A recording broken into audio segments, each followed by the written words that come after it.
Hi, welcome to the Quipster Film Review Podcast. My name is Vince Leo. I am the film critic for the website Quipster.net. I thank you for listening. I hope that you enjoy the review. You can check out all of my written work at my website, Quipster.net, Quipster.net. Over 3,800 film reviews covering classics to new releases, as well as foreign and independent films, stuff straight to VOD. You can find it all there at that website. Today I'm going to be reviewing Now You See Me Too. It's a thriller of sorts. It's also a comedy of sorts. It's a PG-13 rated film for violence and some language, and it runs 2 hours and 9 minutes.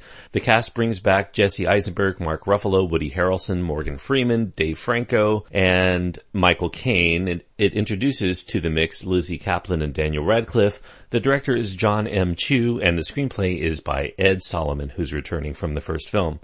The makers of this, what I would consider to be deliberately vapid and highly superfluous sequel, Now You See Me Too, have chosen to fully embrace the dumbness of its initial premise. They go full bore into just trying to make it ridiculous to the point of being entertaining, much in the vein of that globe-hopping franchise known as Fast and Furious. You know, just as the Fast and the Furious ended up giving up its street racing subplot to become more of an action-oriented version of Ocean's 11, I guess you could say Now You See Me Too could just as easily be called Ocean's 4.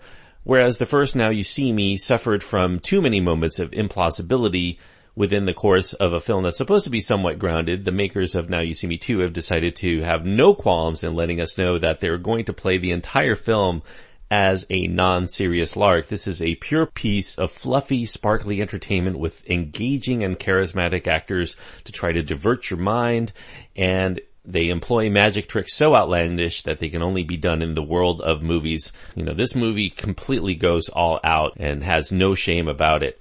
As far as the plot goes, the wildly popular troupe of master illusionists known as the Four Horsemen do mostly for themselves in this outing. They're no longer the Robin Hoods of the glitzy stage, 1 year removed from the prior events that we saw in the first film. This one's more personal. This one puts a backstory to the behind-the-scenes ringleader of the Horsemen, FBI agent Dylan Rhodes, played by Mark Ruffalo. It ties in the mystery of his magician father's death with a connection to the magic debunking man from the first film known as Thaddeus Bradley, played by Morgan Freeman. We learn that Bradley was the television reporter that covered the fateful event of Dylan's father's death back in 1984. After that introduction, we go to the present day where the quartet finds Isla Fisher gone. She was pregnant in real life and was not available for the sequel. So Henley Reeves leaves the quartet, we learn. It's hardly explained within the story. We get a newcomer, because I guess you have to have a woman. Dylan Rhodes discovers this woman from the underground circuit, so-called, where she's been for the last decade. A magician named Lula May, who's played by Lizzy Caplan. She manages to fit right in with the group.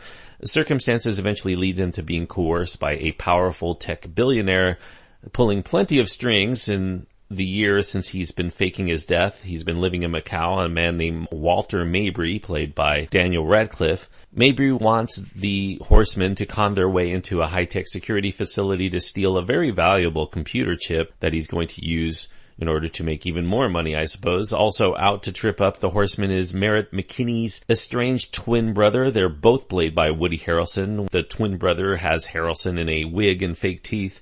And then we also eventually see the return of nemesis from the first film, Arthur Tressler, played by Michael Caine. He's that wily tycoon who really hasn't taken kindly to losing millions to the Horsemen during the events of the first film.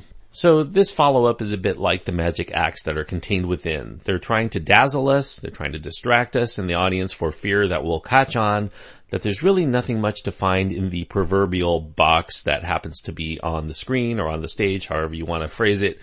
Though there are dozens of moments in which a character re-explains the plot in order to keep us up to speed, I think that most viewers will likely stop following that plot once it becomes obvious that the makers of Now You See Me Too don't really intend for you to be caught up in the hows and the whys. They're merely using the illusion of cohesion as a clothesline to hang the various set pieces in the film on. Director John M. Chu, who also took over franchises before for notably the G.I. Joe series as well as the Step Up series, he does a pretty nice job in presentation. This is a very slick and polished eye candy kind of movie. It's about as easy to watch. Ultimately, it's also as easy to forget. But there are very smooth camera movements throughout the course of this film. There's colorful lighting. There's very tight editing. Those are the real magic within Now You See Me Too.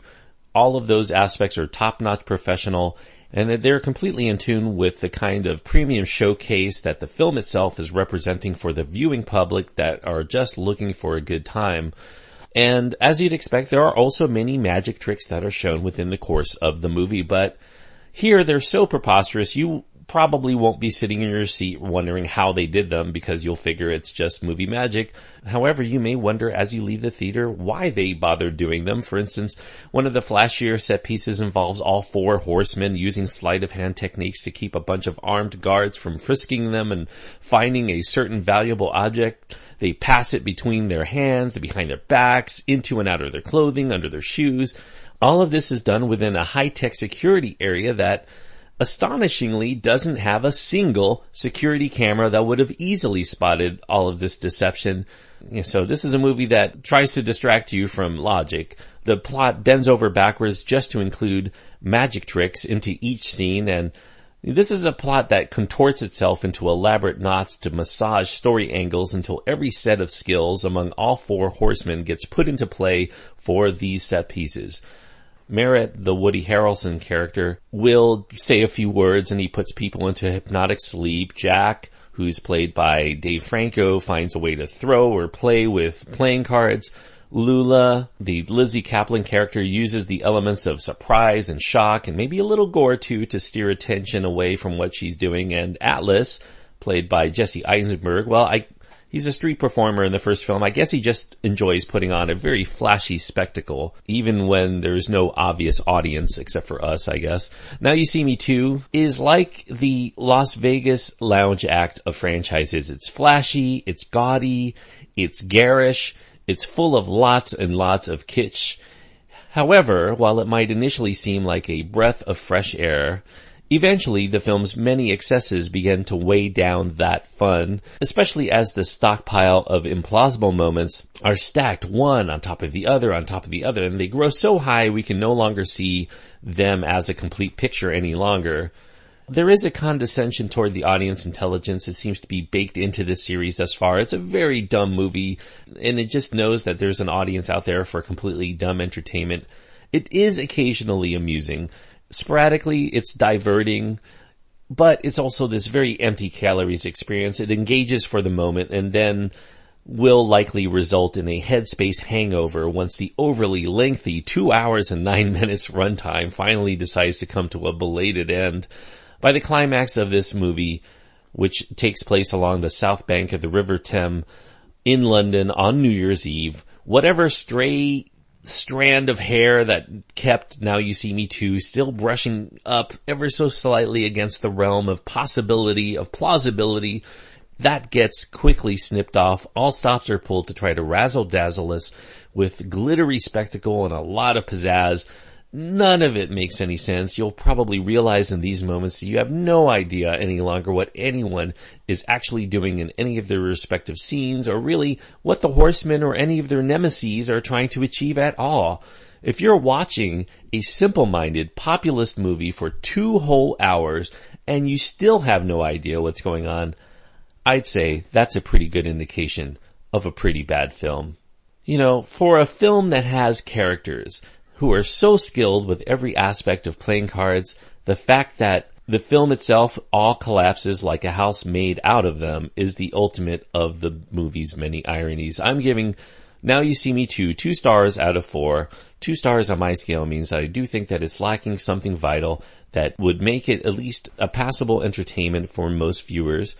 You know, I think that this movie is strictly for people who are in the camp of, hey, it's just a movie. As long as it titillates me with sights and sounds, I don't care about plausibility. I don't care about plot. I don't care about the characters. I don't care about motivations. I don't care about any of that. All I care about is spectacle and a little bit of humor. So for those people, you know, this film is going to fit the bill. For anybody looking for what I consider to be the benchmarks of good quality entertainment, outside of the engaging cast and some pretty good technical achievements in terms of the editing and the flash of the film. This is about as nourishing as fare that you'll find at the concession stands at the theater that you see it in. So I would say this is as disposable as it gets. So 2 stars is the most I can give Now You See Me Too. I didn't hate it, but if I had never seen it, my life would still be probably the same, except I would have 2 hours to spend on a movie that's much better. Thank you for listening. I hope that you enjoyed this review. I do encourage you, as I always do, to click the subscribe button to get more of my reviews in the future. If you've been enjoying the show for a while and you want to leave a review, that's the best way that you can show your support for the show. The Quipster Film Review Podcast is the name of the show. Until next time, thanks for listening, and enjoy your time anytime you get to go to the movies.